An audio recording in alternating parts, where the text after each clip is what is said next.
ଓଡ଼ିଶାରେ 3.5 ଘଣ୍ଟା ରହିବେ ମୋଦି। ସୁଭଦ୍ରା ଯୋଜନା ଶୁଭାରମ୍ଭ, ଆବାସ ହିତାଧିକାରୀଙ୍କୁ ବାଣ୍ଟିବେ ପ୍ରଥମ କିସ୍ତି। ପ୍ରଧାନମନ୍ତ୍ରୀ ମୋଦି 17 ତାରିଖ ପୂର୍ବାହ୍ନ 11:35 ଭୁବନେଶ୍ୱର ବିମାନ ବନ୍ଦରରେ ପହଞ୍ଚିବେ।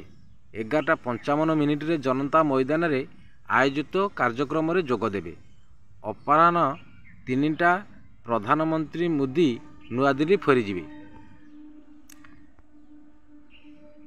ଜନ୍ମଦିନର ଆର୍ଥିକ ଆସନ୍ତା 17 ତାରିଖରେ ପ୍ରଧାନମନ୍ତ୍ରୀ ନରେନ୍ଦ୍ର ମୋଦି ଓଡ଼ିଶା ଗସ୍ତରେ ଆସି ରାଜ୍ୟର ବିଜେପି ସରକାରଙ୍କ ସୁଭଦ୍ରା ଯୋଜନା ସହ ବିଭିନ୍ନ ସରକାରୀ ଯୋଜନା ଓ ପ୍ରକଳ୍ପ ଶୁଭାରମ୍ଭ କରିବେ।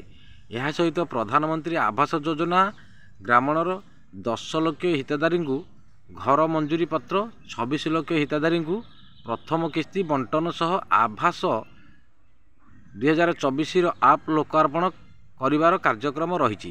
ପ୍ରଧାନମନ୍ତ୍ରୀ ମୋଦି ଏହି 3.5 ଘଣ୍ଟାରେ ଓଡ଼ିଶା ଗସ୍ତ ପାଇଁ ଆଜି ମୁଖ୍ୟ ସଚିବଙ୍କ ଅଧ୍ୟକ୍ଷତାରେ ଏକ ଉଚ୍ଚସ୍ତରୀୟ ବୈଠକରେ ପ୍ରସ୍ତୁତ ସମୀକ୍ଷା ଅନୁଷ୍ଠିତ ହୋଇଛି। ଆଉ ଯଦି ଭିଡ଼ିଓଟି ଭଲ ଲାଗିଥାଏ ଗୋଟେ ଲାଇକ୍, ସବସ୍କ୍ରାଇବ୍ କରିବେ, ବେଲ୍ ଆଇକନକୁ ଦବାଇ ଅଲ୍ ଉପରେ କ୍ଲିକ୍ କରିବେ। ରହିଲି, ନମସ୍କାର, ଜୟ ଜଗନ୍ନାଥ।